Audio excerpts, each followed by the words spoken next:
पायल एक शहर की लड़की है जो अब अपने नए ससुराल में एक नए जीवन की शुरुआत कर रही है। उसकी शादी एक पिछड़े गांव के परिवार में हुई है जहां परंपराएं बहुत मायने रखती है। ससुराल के रीत रिवाजों को समझने की कोशिश कर रही है, लेकिन सब कुछ उसके लिए नया है। ससुराल आने के कुछ ही दिनों बाद सास ने पायल को याद दिलाया कि पहली रसोई एक बहुत महत्वपूर्ण परंपरा है। उसने कहा, बहू, कल तुम्हारी पहली रसोई है। तुम्हें चूल्हे पर खाना बनाना होगा। सभी घर वाले बहुत उत्सुक है तुम्हारे हाथों का बना पहला भोजन खाने के लिए। मोहिनी एक चंचल और मस्ती भरी लड़की है। उसने हंसी मजाक करते हुए कहा, भाभी देखना, चूल्हा जलाते वक्त धुआं आंखों में ना चला जाए। हम सब तुम्हारे हाथ का स्वादिष्ट खाना चखना चाहते हैं। उसकी बात सुनकर सब लोग हंसने लगे। घर के दूसरे लोग भी उत्सुक है कि पायल क्या बनाएगी। बड़े बुजुर्गों के लिए पहली रसोई एक टेस्ट की तरह है जिसमें नई बहू की समझ और संस्कार देखे जाते हैं। पायल इस नए अनुभव के लिए उत्सुक भी है और थोड़ी घबराहट भी महसूस कर रही है। उसके मन में एक ही सवाल है, क्या मैं सबके मन का स्वाद बना पाऊंगी? उसने मन ही मन एक दृढ़ संकल्प किया कि वो अपनी पहली रसोई को सफल बनाएगी। पहली रसोई की शुरुआत। पायल एक शहर की लड़की थी जिसे कभी भी मिट्टी के चूल्हे पर खाना बनाने का अनुभव नहीं था। उसने हमेशा गैस स्टोव या इंडक्शन कुकर का ही इस्तेमाल किया था। जब उसकी सास ने कहा कि उसे आज मिट्टी के चूल्हे पर रोटी बनानी होगी तो उसका चेहरा हल्का सा उदास हो गया, लेकिन उसने हिम्मत नहीं हारी और सोचा कि नए परिवार में नए तरीके सीखना जरूरी है। सास सरोज ने प्यार से कहा, बेटा, यह सब कुछ अपनेपन से होता है। तुम आराम से समझोगी तो सीख जाओगी। मोहिनी, जो उसकी ननद थी, हंसी मजाक करते हुए बोली, भाभी, पहली रसोई का मतलब सिर्फ खाना बनाना नहीं होता, ये एक परीक्षा भी होती है। पायल ने मुस्कुराने की कोशिश की, लेकिन अंदर से थोड़ी घबराहट महसूस हो रही थी। उसने चूल्हा जलाने की कोशिश की, लेकिन धुआं उसकी आंखों में चला गया। मोहिनी जोर से हंसी और बोली, अरे भाभी, अब पहले हाथ से हवा दो, तभी आग तेजी से जलती है। पायल ने मोहिनी की बात मानी और धीरे धीरे चूल्हा जल गया। अब बारी थी रोटी सीखने की। पहली रोटी जली हुई सी लग रही थी।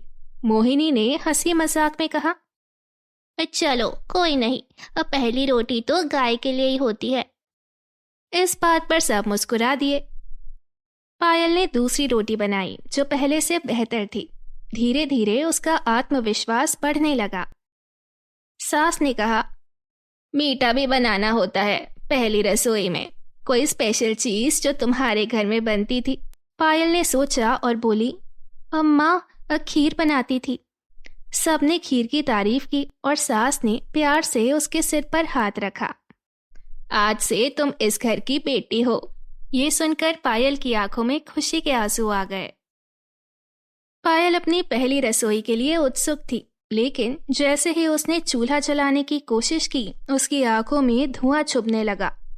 वो बार बार आंखों को रगड़ने लगी, लेकिन धुआं कम होने का नाम ही नहीं ले रहा था।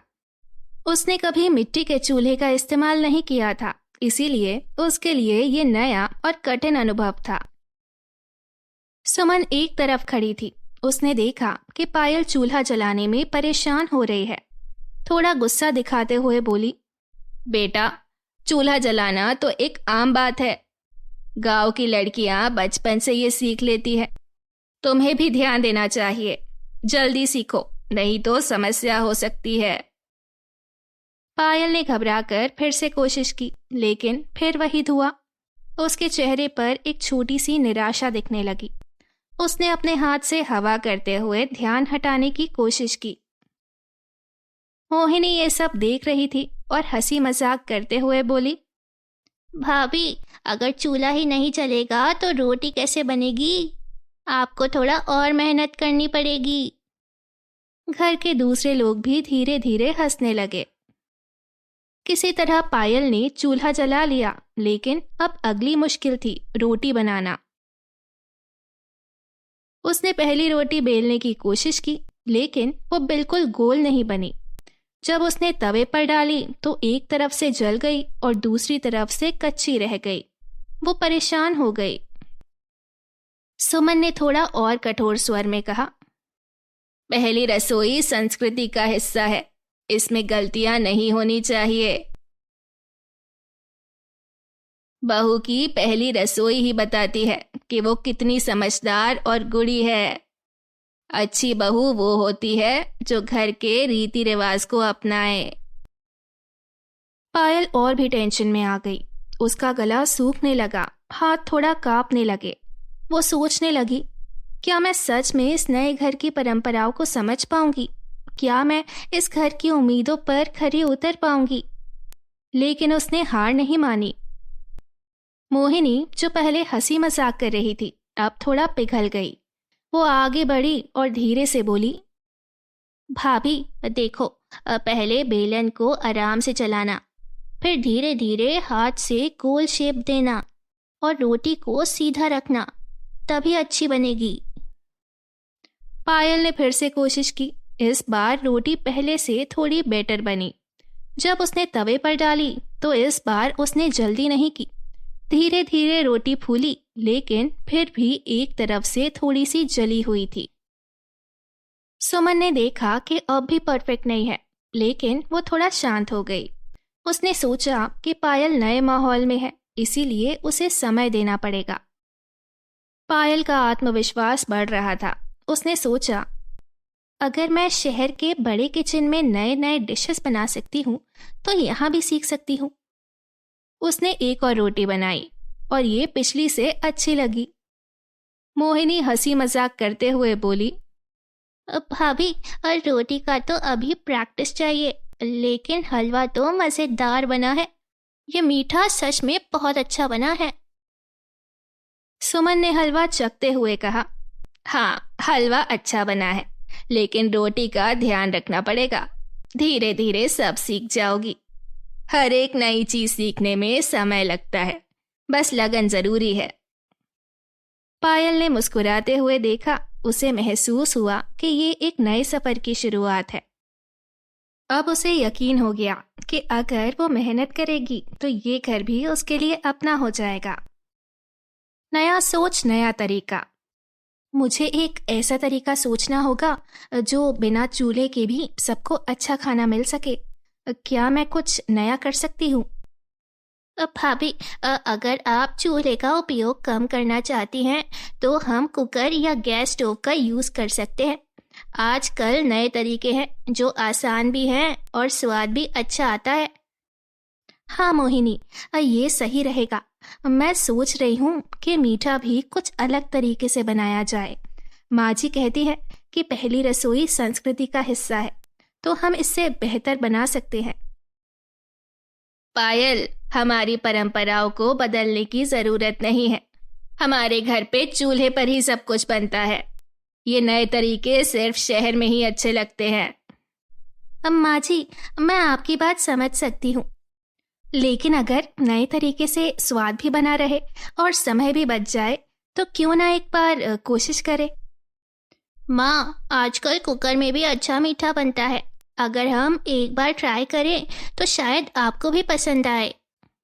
ठीक है, अगर तुम दोनों इतनी जिद कर रही हो तो मैं देख लेती हूँ, लेकिन अगर स्वाद अच्छा नहीं बना तो अगली बार चूल्हे पर ही खाना बनेगा। जी माँ जी, मैं पूरी कोशिश करूँगी। मोहिनी, चलो हम आज चावल का हलवा कुकर में बनाते हैं, देखते हैं कैसा बनता है। मोहिनी और पायल मिलकर नए तरीकों से रसोई तैयार करती है। पायल सब कुछ ध्यान से करती है ताकि कोई भी कमी न रहे। मोहिनी भी पूरी मदद करती है और नए विचार लाती है। ये मीठा तो वाकई स्वादिष्ट बना है। अब मुझे नहीं लगा था कि कुकर में इतना अच्छा हलवा बन सकता है। मैंने कहा था ना माँ, भाभी का तरीका सही है। हम नए विचार लाकर भी अपनी परंपरा को निभा सकते हैं। माँ जी, मैं चाहती हूँ कि नए और पुराने तरीके मिलकर एक बेहतर रसोई का हिस्सा बने। आपका आशीर्वाद रहा तो मैं और नए नए विचार लाती रहूंगी।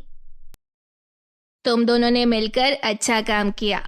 मुझे खुशी है कि तुम नए विचार लाने के साथ हमारी संस्कृति का भी ध्यान रख रही हो।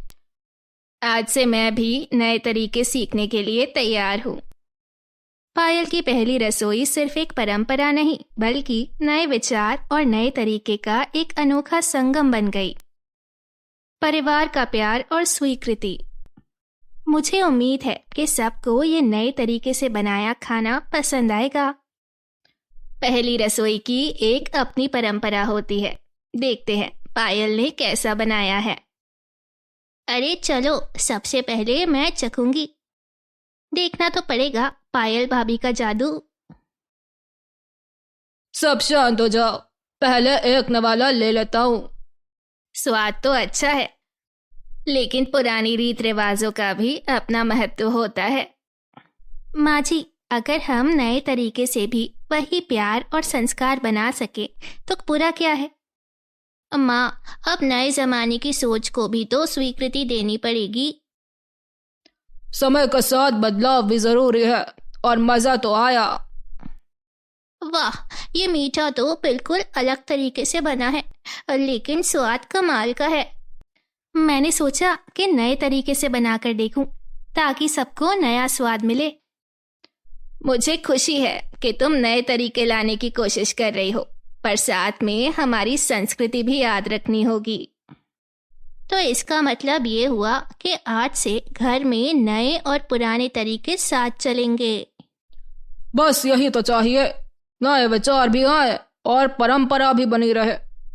पायल, तुमने सबको नए विचार के साथ एक नया स्वाद भी दे दिया है।